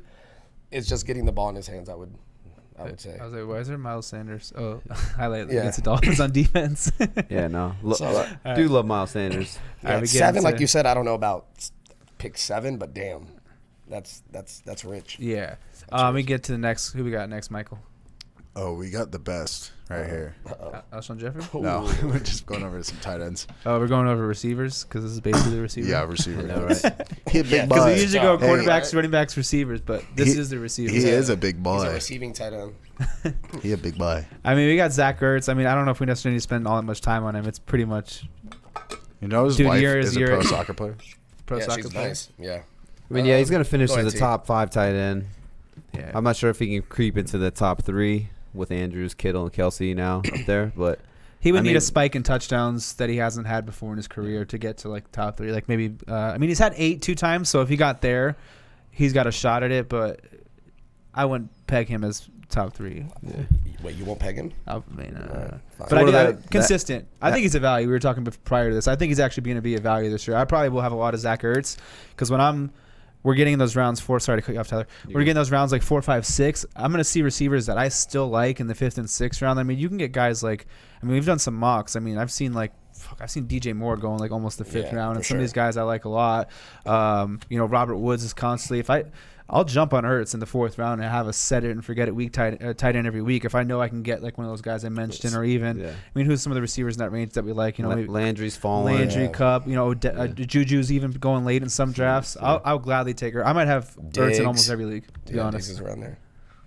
No, I was just gonna say hashtag interesting stat. Ertz is one of 3 players to record 70 or more receptions and 800 yards in 5. I think it was 5 straight years. I didn't write it down, but I think it was 5 straight years. So he's one of 3 players to do that. So I mean, it's consistency, And like I just touched on earlier when I talked about Amari Cooper, I don't like playing this boom or bust guy every single week. I like guys who I know consistently can give me a solid range of points any given week. So like a guy like Ertz is someone who I like you said, and a set and forget it tight end where you don't have to worry about it. You're not streaming tight ends, week to week, like playing the matchups. Just a guy I can throw my lineup and I don't have to stress it. Yeah, and he had, you said 5 straight? Yeah, he had 5 straight 800-yard seasons, but what I think is impressive, he also has, he has 5 straight 100-target seasons, which is pretty impressive for a tight end. He's only 29. I mean, Carson Wentz loves his fool. I mean, that's his boy. I mean, Goedert is going to, he's emerging little by little, but him and Wentz and Ertz do have a connection. I mean, you can see it. I went to look. Obviously, last year was a little different. They didn't have any wide receiver help. Yeah. But Ertz's last 6 games, he had 60 targets, which I don't think he's going to get 10 targets a game because that's ridiculous. But I think he can still get you a good amount of targets to be for sure a top 5 tight end. Especially if you're like in a PPR half point. Standard maybe not as much because he's a catch machine. He's one of those guys that can get you 80, 85 catches. But he actually missed a game too in week 17. He didn't play as well. And he's still out there eating. So, yeah, I mean, he's not new to this. He's true to this, as I say, whatever the fuck. But yeah, I mean, he's consistent. I mean, until proven otherwise, he's good. Like you said, set it and forget it. Done deal. I threw this guy in here. I didn't know if you guys want to talk about him, but I threw Dallas Goedert How do you in there. pronounce it, Dre? I say go dare. Goedert. Make him sound a little more. I mean, you got to exotic. finish as the tight end 10 in both half point and full point PPR. So, and just one thing that I saw that kind of jumped out to me that I was kind of shocked on was Zach Ertz played the most snaps out of any skill position player on the team. The second most snaps, Dallas Goedert or Goedert. 781 snaps. Those were the second most, just behind Zach Ertz. Obviously, the receivers weren't the best. They're kind of playing wide receiver carousel over there, switching them out week in, week out. But I mean, just a guy who they're comfortable throwing out there that much, who knows the playbook. Someone they trust to go out there that many snaps has to speak volume and mean something. You would think. Yeah, I mean, after week, I just pulled my eyes off it. After week 5. Not one game under 5 targets. Yeah. So consistently getting fed. I mean, if we talk about how tight ends gets gross all the time and you're trying to guess, but I mean, if you're gonna have someone that's consistently see at least 5 targets, he's definitely gonna be in the streamer conversation. If he sees at least 5 targets, he's gonna finish in the top 12 again. Yeah. And if anything were to happen to Ertz, he's one of those guys who it's like you can kind of play him. If anything happens to Ertz, he just shoots up instantly into like a top 5 tight end. So you do have like that back end kind of handcuff value with him. It's like you take him, you can probably play him, stream him with someone else here and there in some matchups. But if something happens to Ertz, like if Ertz gets COVID or goes down, your boy Goedert is going to he's going to get rid of that E. God. Yeah, he's going to go straight to Goedert. He's going to hurt, no E. hurt the other fantasy teams. I like to look at like just positive. Or I guess positive progression. So I guess you don't even need the word positive. It's just progression, right? But rookie year, he went from 44 targets, 33 catches to 87 targets. So his targets doubled from his rookie year. So, I mean, I just like that the arrow is pointing up. I mean, he can get 100 targets. I'll take it. He had 58 catches last year. So if he can get 100 targets and he gets you 68 catches, I mean, you'll take it, especially from a guy who's the second best tight end on his team. Yeah. Yeah, I mean, just from experience, I was playing him last year. I used him like 4 or 5 weeks, and Zach Ertz was still on the field, but he was still productive for me. Yeah, I mean, he had 5, and Ertz had 6? I want to say. Touchdowns. Yeah, touchdowns. Yeah, and we touched on it too. If you can get 5 touchdowns as a tight end, that's usually enough to kind of catapult you into the top 12 conversation. And then if you're getting 85 plus targets on top of that, I mean, yeah, that's top 12. That's a tight end one. Yeah. You know, and it's weird to have 2 tight ends on one team to be like, oh, both these guys are tight end ones. But I mean, it's there. And Goddard's like the reason he's on the field a lot, I mean, this is not fantasy, this is regular football. Dude can block. That's why he plays. Like, he's an exceptional blocker, so that's why they can run that play action double tight. He's willing to be out there. He's like Kittle. Like, he just does so much for the team, and I think in return the team, like, sets him up with plays because he's pretty athletic, too. And he's young. He's like 25. So, shit, ride with that. Who we got next, Michael? Late round value. All right, we're going next. We're going to the receivers here. I put him first. Probably should have put him last. But we got the rookie Jalen Reagor. He came from TCU. Taku Junior. The horned frog. The frogs with horns. I didn't see it on that thing. How do you guys feel about the rookie coming in here? Obviously, I heard you say earlier, I think before we started recording, that you hate Alshon Jeffrey, Dre. So does that mean you love Jalen Reagor? Is that why? I'm not big on Jalen Reagor. I like him more than I did before, but I mean, he's just an explosive player. I read today that he's worked out with like Mahomes, and he thinks he's like a Tyreek Hill, but that's I also think I could beat Tyler in a race. Yeah. What you kind of point to my paper here. You said Tyreek Hill, but what? I'm not big on Jalen Reagor either. I didn't see anything that was like jumped off the paper. I mean, he does play bigger than what his size is. I mean, he's only 5'11", 205. I say only 5'11", 205. It's still pretty good. But, I mean, ran like a 4.4, a 42-inch vertical, though, so he could jump through the roof. So he plays bigger than he is. But, I mean, what I have on the paper right here, I put McCole Hardman 2.0. So that's kind of what I think he will be, at least in his rookie year. Like a guy who's explosive, who can make plays where – it doesn't take much. You just give him the ball in space, and he can make things happen with it with his speed and his playmaking ability. Sure. But do I think he's going to be a guy who's, you know, in his rookie year, especially with no training camp and all that stuff, no preseason games, he's going to come out and ball out right away? I don't think so. It might take a little time. But they did say that they want him to eventually be like the DeSean Jackson of this offense going forward. So, and if we're hyped on DeSean Jackson, then you have to kind of be hyped a little bit for the future of what Reagor can be. Yeah, I pretty much. I mean, I talked about him as our, what was the episode we did where I picked Jalen Reagor? The rookies we like. Rookies we like. I actually like the film. Let's just say none of us are scouts, so we don't know what we're gonna get. We're not professional scouts, at least. Yeah, we are. Fantasy scouts. You know, it's just there's just the point I made in the episode is there's opportunity, especially with the lack of receivers that can stay healthy. Alshon can't stay healthy. DeSean can't stay healthy. If he gets the opportunity to be the one, he's going to probably start day one with no Alshon. Yeah. Now, if DeSean gets hurt, he's going to be the de facto pretty much the one on the team. So there is some value with that when you're tied to a potential MVP upside quarterback. So, like I said, watch the last episode. I'm pointing you towards it because I went on for like 5 minutes. But I'll look it up which one it was real fast. He's going to be set up for opportunity for sure. For sure. Right, I mean, if there's a scenario where we're going to touch on Alshon Jeffrey next. Oh yeah, I was just going to move it up, but go ahead. Well, I was just going to say, because I think, you know, the medicine man, Dr. Cucci, came out and said that, you know, Alshon's probably not going to be ready for the start of the season. And then, I mean, he's getting older. What is he, 31, 32 years old? Yeah. So, and that guy just can't seem to stay healthy. I think, you know, his career's pretty much said and done. He's one more injury away from just kind of being done. They could get rid of him. Obviously, you know, they go out and address, you know, the receiver position, drafting Reagor in the first round. Do you think if, you know, Alshon goes down and then DeSean's kind of, you know, hampered, you know, hamstring or that, you say Reagor goes out there right away, do you think that maybe just boosts Goedert's value even a little bit more because now he's kind of like the 1A, 1B with Ertz and then Reagor would be like the 3, or do you think Reagor would catapult a Goedert? I think they could be in the same target share range, Goedert and Reagor. Yeah. It's still hard as a rookie. He did show some inconsistencies. Now I don't know if that's because the quarterback was fucking god awful. He was god. And it's like frustrating where it's like you can't even like, dude, like what am I supposed to do with that target? It was bad. And it's like so it's like I don't know if that's why there was inconsistencies. I mean, he caught 80% of his balls that he was actually able to catch, and he did drop like 10 of them. So if you take away half those drops, he caught like 90% of his balls that were on target. So still, that was pretty impressive at that point, minus the drops, with as bad as the quarterback as that was. But I'd put him close to the same target share. But you said, I mean, he's a late round guy. You don't have to invest high on him. And then, you know, if those guys are, I think Goedert's going to be a weekly starter. Yeah. Like, because he was for a stretch. He was a weekly starter. Yeah, I mean, for the sake of sakeness, I mean, Reagor for sure. Goedert would jump up to 2, or Miles Sanders. I think he would get, you know, more targets if those guys go down.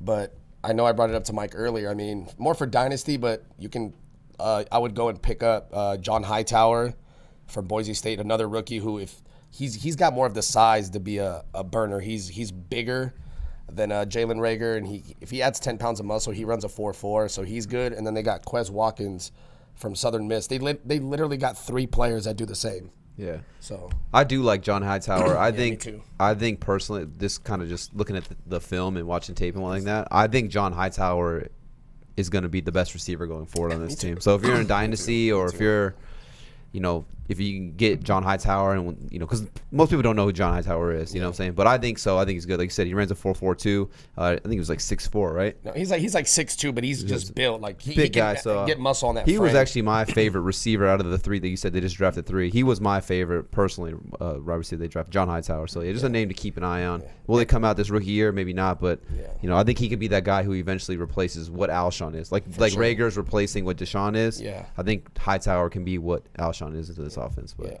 they're going for speed, you can tell, because they're all burners. So it should be fun to watch. There is being an adjustment in the league because I know you guys always point out the bigger guys. You guys are always the 6'4", 6'3". I mean, there are receivers now who are smaller who are being the ones, the Stephon Diggs, the Tyreek Hills. For sure. You don't need to be 6'4" anymore the way the NFL is playing to be the number 1 and the alpha. So good route, like Diggs, runs good ass routes. Yeah.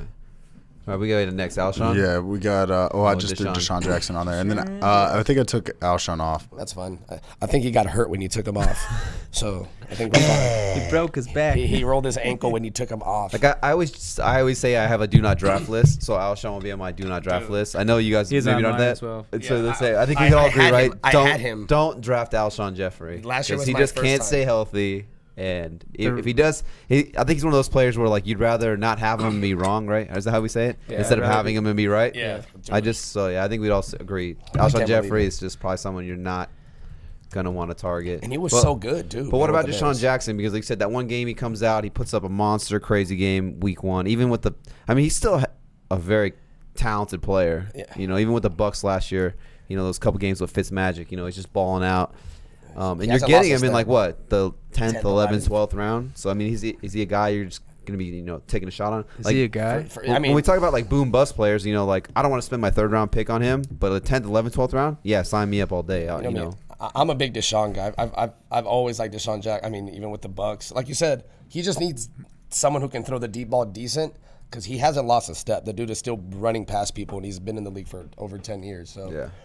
And the Eagles, I mean, he's got a great rapport with them. I just want him, like we said, just be healthy because Wentz looks his way. I mean, dude, it's crazy how he just still runs past people. So, yeah, like I said, for the value, I think if he stays healthy, he'll outplay his ADP. Yeah.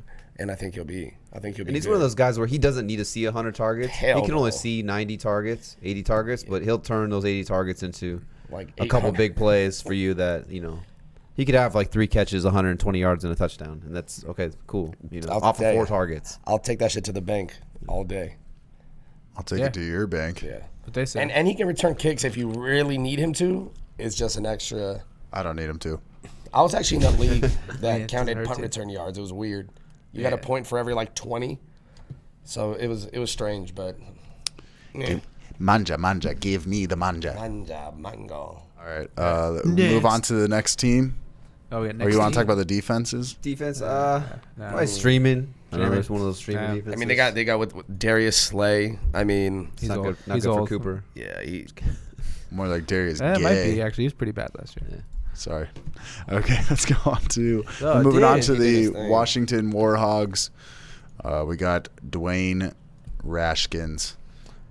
How do you guys feel about the sophomore Sorry for quarterback? people, but that's all I gotta say. All right, That's his do analysis. not draft list. Next. I feel like it's like such a bummer. These guys they keep drafting Darius Geist, Dwayne Haskins. It's just I wish I had the clip. There was like one clip where it was like the worst pass like ever, dude. It was like a 5-yard out to Terry McLaurin for a touchdown, and he just completely missed him. And I was like, dude, McLaurin should have like 3 more touchdowns. dude, it was, and they played college together, so you'd fucking think he knows what's up. But Yeah. I guess he developed the back end of the season, but I just. I mean, don't know, if that was his development, then it's not looking good. Yeah, I mean, You're not drafting. Yeah. drafting Okay, we Dwayne could. Haskins. yeah, just no, literally- I'm not drafting Dwayne Haskins ever in Not this even world. a 2 quarterback league. Let's get on to the running back position. So Sorry, yeah, I the missed running back it. position is where it gets tricky for me. I mean, you have Darius Guy just can't seem to stay healthy. You have AP, who's just the ageless wonder. I mean, in his 2 seasons with the Redskins, he's had 200 or more carries. He's topped over 1,000 total yards in both those seasons. So he's like a serviceable low-end RB2 kind of, maybe a flex guy if you're in a multiple flex league. For sure. The thing that kind of really scares me about this is the 29th ranked offensive line on Pro Football Focus. So and now you're having all these running backs. You know, they even go out and they draft Antonio Gibson. We'll touch on him in a second. But you have multiple running backs, a bad offensive line, a bad quarterback. For me personally, it's like I just don't really want to deal with it. No. I don't. From a running back position, I just don't want to deal with any of these guys. Yeah, I mean 30. Sorry, Andre. No. 31 in team like points overall, so that's second to the last. Or they're first. They're first. They're to second. last. They're second. What do you mean? They're in second. Whatever, you know what I mean. No, I'm just kidding. You know what I'm talking about. They're good. 32nd, and so dead last in yards, rushing offense. They were like they're basically like bottom 4 in every category when it comes down to it. Yeah. I don't see the offense getting much better. Maybe they're in the bottom 5, not the bottom 2 of every category. There we go. So it's like I don't want a running back tied to that. And Tyler just pointed out the offensive line. To me, it's very simple. The only running back I might put the little flag on watch list or take with like my last pick is Antonio Gibson. Because I'm not touching probably Geis or AP for me. But even then, he might be someone I can just pick off the waiver wires if he starts to get some action in there. So Yeah, I love Antonio Gibson. I think they go out and they draft him because they know AP's getting older, and I think they kind of know Darius Guice. He just hasn't been able to stay healthy for whatever reason. You know, maybe that guy just needs a change of scenery. I mean, we saw it with kind of Tannehill. You know, sometimes just change of scenery kind of helps certain players. So I think Guice is super talented, but I'm not going to waste a draft pick on him. I will take a shot on Gibson. I mean, the guy's 6'1", 228, so he's built like a tank. He actually ran a 4.39, which was tied with the fastest. Would have been tied fastest for running backs, but he ran with the wide receivers. Yeah. But that's the thing with Antonio Gibson. He's He's Percy Harvin is what he kind of reminded me of. Percy So he's a Harvin, guy who can line up as a receiver, but can also play running back. I mean, just one thing I saw when I watched some of him was just good open field vision. Hard to tackle, and he's a playmaker. I mean, 12 touchdowns, and he only had 71 touches, so he made the most of his opportunities. I think if you're in Dynasty, if he's a guy you're definitely going to try and go grab. And like Anthony said, I'm definitely going to, use one of my later round draft picks to grab him. And I'll probably just stash him because, for all you know, Geis goes down and, maybe they give the rookie a chance and, he could come out of nowhere and be a I don't want to say a league winner, but be a guy who really shocks, people. Yeah. He came out of nowhere. So I just two stats. So, I mean, the most impressive that I thought was last year he had 5 rushing touchdowns and 8 receiving touchdowns. Yeah. So that's good. I mean, because he is like that hybrid type of player.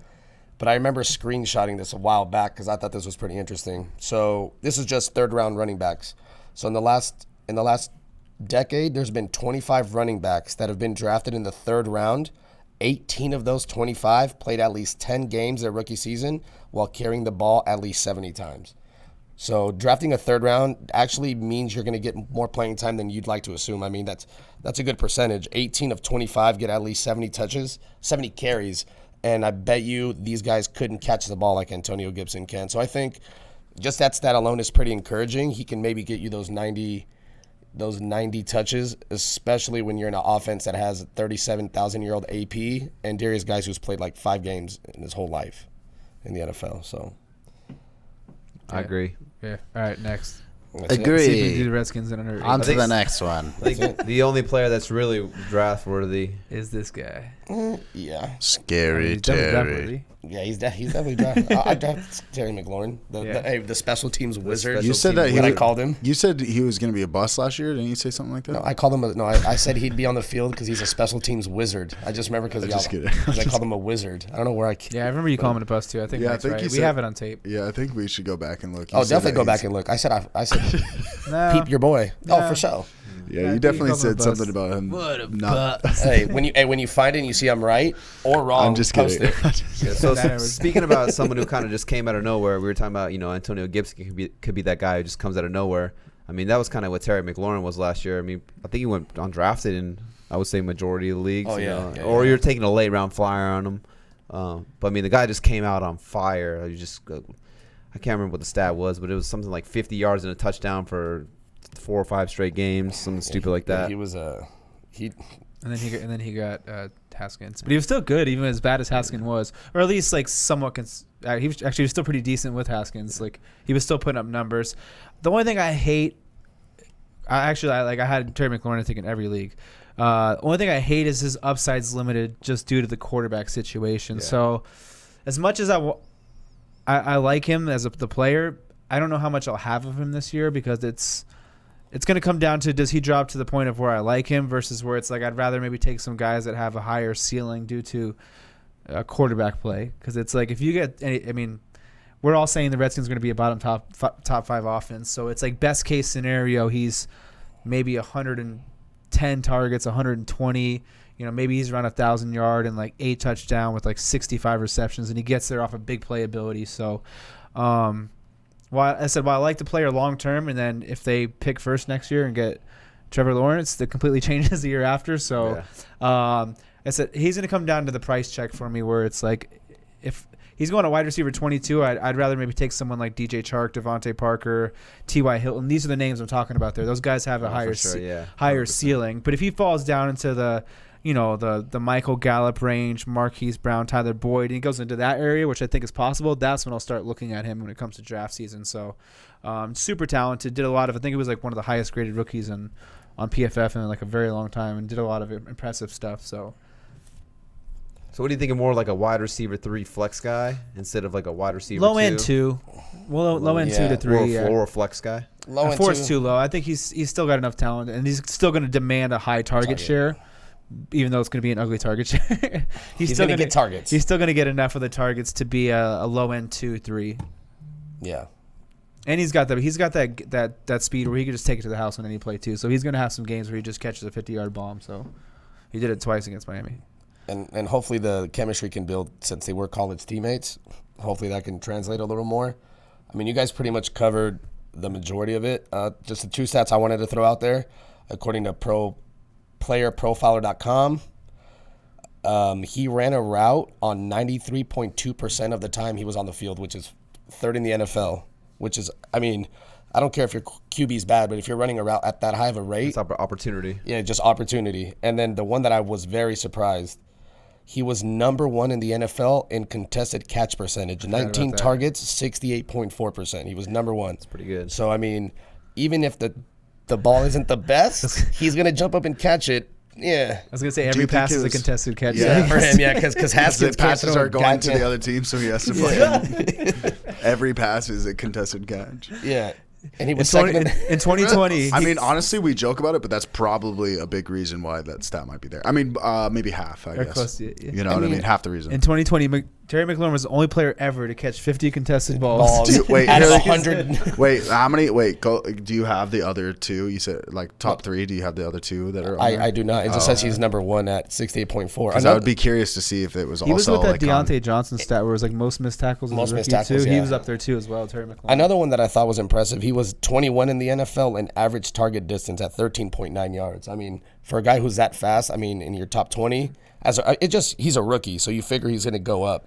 So those are a couple numbers that I liked, especially the contested catches as a rookie to be able to out physical your guy and go up and get the ball on top of being a burner is pretty good. So that's that. That's that. And we're moving to the last team right here, boys. Dude, we did. Yeah. Dude, we flew through the pig. Yeah, who's the tight end over there? I don't even know. Oh, it's Jeremy Sprinkle and Donald Parnam, the dude who was in the fucking XFL. That's terrible. So so they're going to trade for Njoku is what you're saying. Yeah, and real quick, all I was going to say was Darius Guys has 49 touches last year, and he had 324 yards and 3 touchdowns. Still not bad. 5.8 yards a carry, but he gets hurt too much. So he has 3 touchdowns and 3 ACL surgeries. I don't know what you want to do. That's it. Hey, so touchdown for ACL. Yeah, if he tears ACL, he gets you a touchdown. That should be an interesting stat of the day. We should put that out. All right. Okay. That's actually really funny. Now we're moving over to the Giants. We got, like always, we start with the quarterbacks. We got Danny Dimes throwing nickels out there. Slinging that dick. Slinging that big-ass fucking peanut. Go ahead, Mac. I'm trying to pull. Danny Dimes. I did a whole big segment on Danny Dimes back in there. And I talked about how he's a late-round quarterback. I like to target. Only 12 games last year, 3,000 yards, 24 touchdowns. And then he ran for another 279 yards and 2 touchdowns in 12 games started. He actually probably would have broken the rookie touchdown record if he played all 16. Yeah. Because he was only 3 touchdowns away, so I'm going to assume he would have broken the rookie touchdown record. So I hate those. Couple 4 touchdown passing games. So I was just gonna say I hate that rookie record because Pat Mahomes sat behind Alex Smith that year, and so technically Pat Mahomes first actual year starting, he would have blown that record out of the 50. window. Yeah. I mean, he might have only had 34. Come on, it would have been his rookie year. Or 39. 40, Do you think 44. sitting behind 49. Alex Smith helped him that much? I'm being sarcastic. Oh. Jesus, kid. Sorry, I'm stupid. But yeah, I mean, dumb. But you're a model. yeah. Yeah, dude, I'm a model now, so You chill. ever see Zoolander, dude? Not smart, but really, really, really ridiculously good looking. A bunch of 4 touchdown or a couple 4 touchdown games. You saw him have kind of some boomer bust. He never really had his full complement of weapons on the field at the same time. I mean, there might have been 1 or 2 games. If you want to stat check me on that, feel free. Fuck off.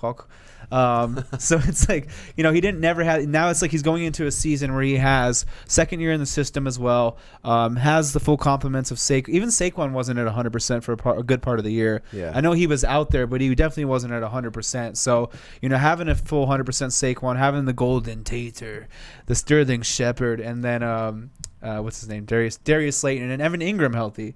Yeah. I mean, you had to like what you saw out of the rookie. In his rookie season. So, I actually like Daniel Jones as one of my late round targets. If he a guy is going to potentially rush for 350 yards, could push 600 pass attempts, because I don't know if his defense is going to be that good. Yeah, and probably not going to be very good. Yeah, and could push 30 plus touchdowns. As a rookie, if you're doing 24 in 12 games, you can't say that 30 is out of his realm of possibilities. He does need to learn to hold onto the ball as far as the fumbling goes and some stuff like that, which could get him pulled potentially. But I mean, there's a lot of upside with him. Yeah, for sure. I mean, like you said, they have weapons. All those weapons you just named. The offensive line was pretty shaky last year. They do have Nate Soldier, who's one of the highest paid left tackles. He actually played pretty terrible last year for being one of the highest paid left tackles. But they go out and they address the offensive line. They go out and draft the tackle from Georgia with the 4th pick. I think it was the 4th pick, right? 3rd, 4th pick? Top 5. So they go out and they boost that offensive line. So should only help him and just give him some time. And like you said, with the, plethora of fucking weapons he has over there. I mean, it's like pick your poison almost in a sense. I mean, and then you got Saquon back there as well. You can't stack the box. It's just yeah, I think this offense will be pretty exciting. Like I said, the defense probably isn't going to be too good. So yeah, he could throw the ball a ton. And one of the, like I said, we're always preaching on weight on quarterbacks. Here's one of those guys you can get. Yeah, they don't call him Upside Dan for no reason. Is that what they call him? Yeah. In the streets? They totally call him that. He's known in the streets as Upside Dan. Yeah. Upside Dan. I mean, sounds like you're saying I pretty much upside down. touched on everything. No, I was gonna say, I I said know last time. No, I was gonna say, I know that I was the Daniel Jones hater last time. So, yeah, I mean, the positives are good. He threw for 3 touchdowns, multiple games. I know you alluded to the turnovers. I just think if he can be able to find Saquon in the flats, because I think his problem was holding on to the ball too long sometimes, which is good and bad. Well, speaking of shit like that. Yeah, but that's more fun to That watch. was more Tom Brady. Right No, there. yeah, no, for sure. I'm saying, but if he could just, give the ball to Saquon more in space and, check it down, I think that'll help his turnover issue, which will probably help his touchdown upside and everything else that comes with it. Because I do like him. I would just obviously, had to give you the bad about him. I mean, But he's got the talent. The turnovers are obviously there, but I mean, you got to think, going from playing at That's an on impressive Duke pass. and the ACC Impressive to pass. playing in the NFL, the talent is Yeah, no, for sure. drastically Yeah, changed. just, So had to give you for on him the to come other in and side. do as well as he did, a lot of people were shocked that he went 6th, 7th overall. Yeah. And they were pretty pissed that he got drafted that high. I mean, for him to go that high and play as well as he did, I think a lot of people were shocked. So you would like to think only more progression coming forward. If I was a Yeah. Giants fan after last year, but he did fumble a lot, but that can be cleaned up. Yeah. that can be cleaned up for sure. So I it's like Because those. it's a game speed thing too. He'll get acclimated. It's just like I said, we all can't love him, so I don't. or we What are you gonna say, Very Mike? good. No, I like watching quarterbacks that take risks like that. They're just more fun to watch. Oh, yeah, he's I for don't sure want a to watch swinger. Tom Brady throw the ball out of bounds every fucking other play. Yeah, that's why Matt Leinart's career was 2 years because he just fucking checked it down every time. Yeah. Oh yeah, you're a Cardinals fan. I literally didn't even mean to do Well, that. I mean, I'm more, but yeah. Yeah, dude. That really But the hurt. Cardinals, what was your bold prediction? The Cardinals are going to what? Be the top?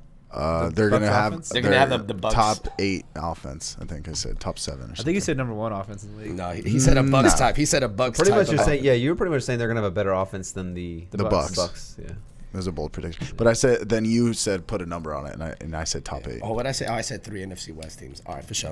All All right, so get out jump to into the next one. Let's go. We're talking about He's a bum next. Saquon Barkley. Bum. Bum. Yeah, I mean, I think it's like pretty self-explanatory. I feel like Saquon, Zeke, and Christian McCaffrey, I'm down with all 3 of those guys. For sure, yeah. yeah. Saquon being more up there. I forget what his, just a real quick note on the passing work to what Andre said. I forget what his pace was, but I actually personally have Zeke ahead of Saquon because I don't know if he's going to be that 91 reception guy where we saw 2 years ago, at least with Daniel Jones as the quarterback. Yeah. Quarterbacks have different tendencies. They do different things. He's more of a, to Mike's point, he's more of a like gunslinger type. Yeah, so while I still think Saquon's a 50-60 touchdown guy, or 50. Hey, fire him up. Okay, you know what? I changed. I'm taking him number 1 overall. But I still think he's a 50-60 reception guy. That's exactly where Zeke's going to fall into me. And Zeke has a little bit more. Fire him a little bit more straight carry upside. He's going to get 300 carries for sure. That's a lock. And he's the red zone, monster year after year. So that's why I personally have Zeke at number 2 over Saquon over number 3, just because I do think. I kind of think he's more 50-60 reception just due to the way Daniel Jones' play style is. I don't know how you feel about that or how you guys feel about that. I think the sweet spot for catches for him, I think if he can get to 65 catches, I think he can get you 4 or 5 touchdowns on the ground. I mean, he's so damn explosive, bro. He can break 1 tackle and go. He had 52 catches last year. He had 50 less targets, but that's what I'm saying is I think that target number was inflated that year just due to Eli Manning was checking down. Check down Manning for sure. Yeah. Which, I mean, yeah, he had 4 receiving touchdowns, but I think 60. Yeah. So basically still top 3 pick, but I was just bringing it up because it's sure. like I think it's like, I think the 91 thing might be an outlier. Yeah. I think it's in Daniel Jones' best interest to try to find him. To help out him. It's just for damn. Oh, damn. All right, we can get into Saquon's a savage. All right, let's go into tight end here. We got the boy Evan Engram. I loved Evan Engram like 2 years ago. I'm starting to slowly fall out of love of Evan Engram. But how do you guys feel? I mean, he's solid, but you talking about his rookie year? Yeah. Yeah, so, I mean, I didn't write too much down, but I just don't like we're talking about a progression. He's doing more of a regression. He went from 15 games to 11 games to 8 games. So, I mean, that's not great. What I do like, ability, availability, brah, right? So, I mean, for his career, he is an 11 yards per catch through 3 years. So, I mean, that is promising. In last year, he only played 8 games. 5 of those 8 games, he got 8 targets, and in those games, he averaged 13.4 fantasy points per game, half point. So, I mean, but he just needs to stay healthy. He's a freak. He can stretch the seams, but 8 games in a season isn't going to cut it. Even 11's not going to do it. I mean, especially if that's like he's missing the back end. He's a freak, but you got to see him play more. I mean, he's going down the wrong way when it comes to being on the field. So I mean, I think it's kind of simple with him. If he plays anywhere 12. above 13, I'll say 13 or more games, you're going to be happy taking him. You can miss a game or 2 here and there. I mean, it's a tight end you can pick up, but for sure. And he's not costing you what he costed you a year or 2 ago, where it's like a 4th, 5th round pick. Yeah, he's more of like a. Do you have his ADP on hand, Tyler? Or no, I can try and pull it up. But I think he's more of like a 6th, 7th round pick. So it's a little bit later. I think he might even be closer to 7th. A lot of the mock drafts we've done. I try and go off like mock drafts we've actually done versus some of these like. He's this and this. Yeah, these ADPs are kind of all over the place. They have him at the 6th pick in the 8th round, so they have him at like 12 that's, teams, so it's like 80, 70 Yeah, I'm something. seeing 74 overall ranking, so that's like 7th, 8th round. That's where it's like, I'm okay with that if you want to take the chance in there. So if you get 13 games, you're going to be happy for sure. If you get 8 or less, you pick up another tight end. Because he's shown it. Even was it UT that traded Engram for Waller? Was that you in that trade last year? Yeah, before the season started, I traded. It kind of sounds bad now, but I traded Kyler Murray and Darren Waller for Evan Engram. Well, I mean, I looked two of the first 3 games. He had 116 receiving yards and 113 receiving yards last year. He was balling, and he had 2 touchdowns in those 3 games. And then it looked good at first. Then he got hurt. And then he got hurt. Dude, I remember I was like, bro, that trade. I was like, bro, this fool's balling. And then I think he hurt like the ball of his foot. or something. And then he was not. Yeah, playing. like I said, I mean, it's kind of impressive. He only played 8 games. He still finished as the tight end 14. So I mean, if he plays a full 16 games, he's going to be a top 10 tight end. Top 6. I mean, could he push top 5? It's not out of the realm of possibility. No, not at all. I mean, the guy's a mismatch nightmare when you put him, inside against these linebackers and even some of these like smaller safeties. Whenever we talk about Evan Engram, I always talk about it. Like, I saw him here at one of the pools out here at Marquee in Las Vegas. The guy is just massive. Like, I couldn't imagine trying to tackle him or guard him. I mean, he's just a freak athlete. So you're saying he's a big boy? Big boy. He came in, he's like an inch shorter and a little less wide than Frank Thomas, bro. They were standing next to each other. I was going to say the me, but okay. I was like, who the fuck is this guy? And I look and it's Evan Engram and it's Frank Thomas. I'm like, bro, this dude's a tight end. Like, fuck that. I'm good. Yeah, so yeah, I do That's why like I don't play in Evan. the Like NFL. they said, in the 8th round, like I'll take a shot on him, and then I think he will be one of those guys. As long as he can stay in the field, I think he's going to be a set it and forget it tight end. Yeah. Oh yeah. If he stands in the field, 100%. Hey, would you take him or Hunter Henry? I'd take Evan Engram. Yeah, take Evan Engram. Yeah, I'd probably take it. They're just like 2 equally as hurt guys. That's why I just wanted to see where your guys' head was at. Cool. All right, let's move on to the receivers side of the ball. What do we got first? Darius Slayton, sophomore year, right? No, he was a rookie. Well, now, going into a sophomore. Yeah, that's what he's saying, bro. Glad away. Yeah, sophomore Slayton. Slayton, Mike, they call him. right.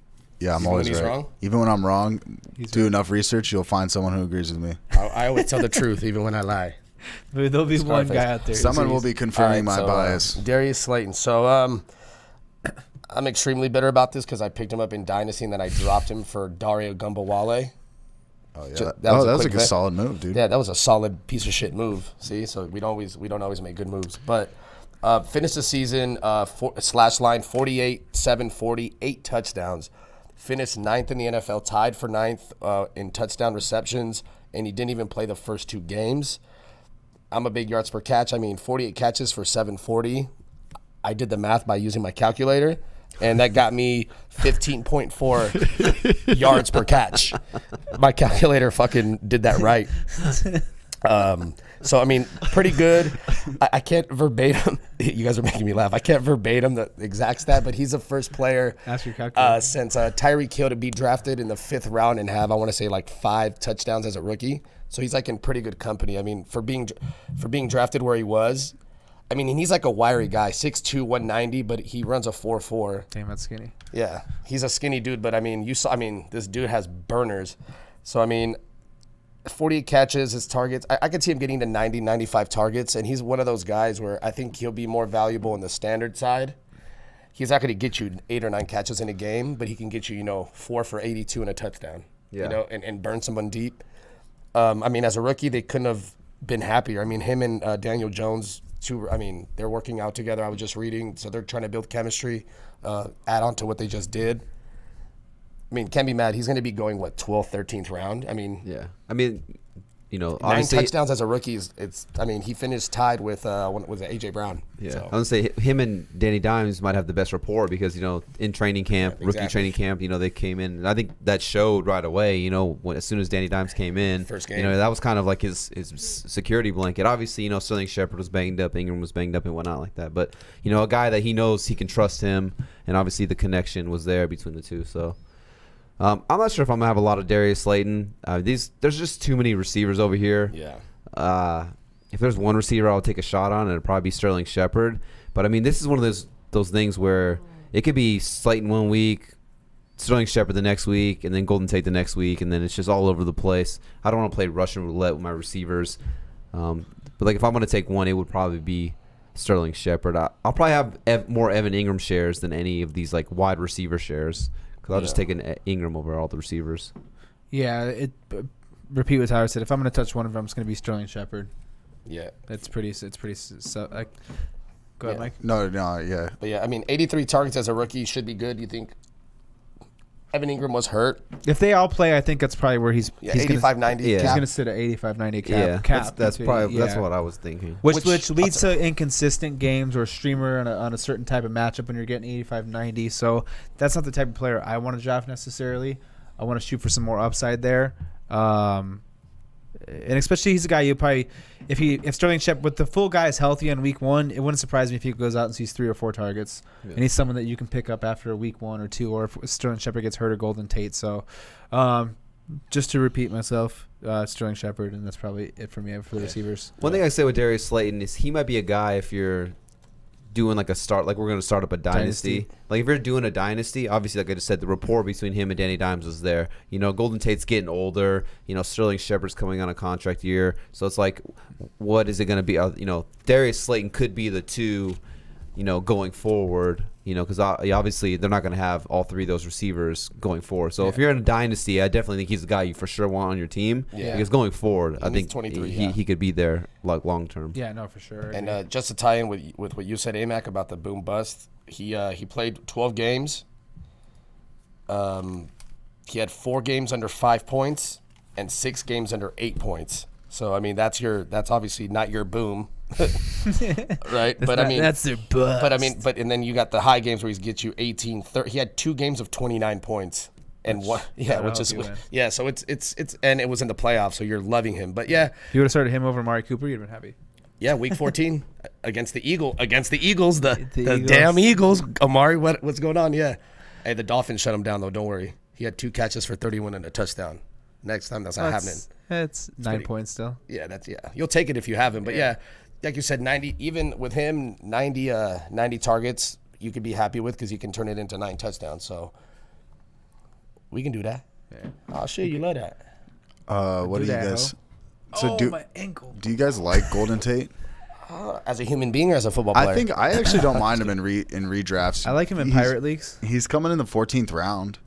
In redraft leagues, I got a couple. I don't hate it because he could still he could still see 100 targets, 110. Is it sexy? But is it PPR Cole Beasley type of stuff we talked about last year? He's been consistent for the past like 3 or 4 years. If you look at his stats, actually, like he's heavily slept on. Yeah, definitely. I have just a few stats. I mean, nothing crazy. I mean, he was sneaky efficient. I mean, 49 catches for 676 yards, 6 touchdowns. Those 6 touchdowns were surprising. But what I thought was interesting, and I wrote down. Starred gonna go down. He averaged 7.7 targets a game, which is, for like you said, for where he's getting drafted at. Yeah, that's what I mean. I mean that's solid. I mean 7.7 targets per game is you can do work with that. But that was also with no Evan Engram in the mix, so I think that's why I put gonna go down. And Sterling Shepard was in and out too. Yeah, with his concussions. Yeah, so I mean, there's that too, but I don't know. Just even when he was on the Lions, he was. I'm just saying. I'm just noticing a pattern with Golden Tate. No, he's a value pick team for sure. He's on, he has value, and I think that. Yeah, it was the Seahawks before that, right?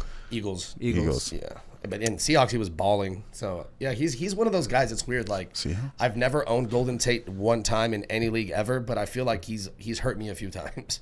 Like, but I've never owned. He's been a good yak guy in his career. I mean, I had him in a 3 wide receiver PPR league last year, and it just was consistent week to week. So maybe I'm playing off of that bias, but I was just curious what you guys think. I just think for his ADP, you can't go wrong in a redraft league with grabbing him possibly towards there. If Evan Engram goes down again, Sterling Shepard maybe bonks his head. You know, you got a solid receiver right there. And then we obviously touched on Sterling Shepard a little bit right there. Do you guys want to say anything more on Sterling Shepard? I have a few, not much, like literally. To Anthony, nah. Well, I said, I was like, I know. The one thing that I did think was absolutely sneaky. Well, he played in 10 games last year. Obviously, he had those 2 concussions. So before I get into the positive, the negative is obviously he's 1 concussion away from probably being a concussion away. So he's going to get hurt again. Hopefully not, because I like him. But what is surprising, in the 10 games he did play, he averaged 11.3 points per game, half point, which is, what would you say, wide receiver 2, maybe 3, 11.2 points. Yeah. You're playing. Yeah, you're that's a wide receiver flex. 2. What I thought was actually the most impressive, surprising, in the games that he played, he was 14th in the NFL in targets per game at 8.3. So I was like, damn, for where he's getting drafted, you get a guy getting 8 targets a game. Granted, no Evan Engram, but he did play games where Evan Engram did play. But I mean, he's like the 1A, 1B with Engram, I think. But I mean, 8.3 targets, top 15 in the league for a guy who's going in the 9th round. Yeah, I was gonna kind of say he almost reminds me of like what Tyler said about who's the Jets player, Jamison Crowder. Yeah, he's just sneaky. It's gonna be sneaky, and they're going around the same range where it's like these are guys that'll have some just consistency value for sure late round. And then I actually think, like I said, I like Daniel Jones' upside. If Daniel Jones takes off this year and as a 4,200-yard passer. I mean, someone's going to be good. Yeah, if Or two players. or three. Or Or two receivers. Yeah, he could. If he's as good as he could be, he could easily supply Slayton. I would say Slayton, Shepard, and Engram. Yeah. Or Tate and Or maybe Shepard, it's- and then some games you have Slayton. So, but yeah, the Giants. Yeah, and Shepard had a good rookie year. People forget he had like 6 or 7 touchdowns as a rookie, and then he had injuries. So he's shown that he could play in the league. It's just got to stay healthy. And you can't forget about the ICEBOX. Yeah, dude, don't. Hey, she's bad now. I don't know if you've seen a picture of the ICEBOX. No, bro, I think you showed me. Bro, she's bad. Anyone go look up the ICEBOX from Little Giants now? She's a baddie. Really? Yes. Did I'm not you kidding. watch Little Giants, Mike? Or is that too? No, I seen Dude. it before, but Dude, I was dude. so little. Hold on, that I don't- get AMAC on camera. Zoom in on when he sees her face right now. Type in ICEBOX Little Giants, dude. I can't wait. Little to Giants, if you don't know, if you're in my generation or younger than me, is a movie about kids playing football. It was like Just type in ICEBOX from Little Giants. it was like photo. what's it called? What's that name? It was like that baseball movie. The Sandlot. It's like Sandlot for football. Bro, you see her now? She could catch it. Oh, shit. Here, I can pull it up. Oh yeah, pull it up, dude. ICEBOX. That one? Little Or is that a bad one? Giants. I mean, that's a bad one, but let's see. Girl. What's her Instagram name? I don't know, dude. That's a now. good. This one? I mean, that's not bad. Is that her? She can get it right there. He said now. ICEBOX is one word, bro. You never watch Little Giants? I've seen. I like I said, it was so long ago. I was a little kid. Oh wow. She's a little Okay. baddie. I mean, She can get it. I'm not mad at it. she's not as. What's her IG? There we go. What's her real name? DM her. Yeah, what is Let's her name, interview dog? her. 25 years. Does she She's- play bro, fantasy? Bro, she's 35 Hey, we were like, years. hey, we were talking about you on our podcast. You want to come on? Do you still play middle linebacker? we were talking about how you can get it.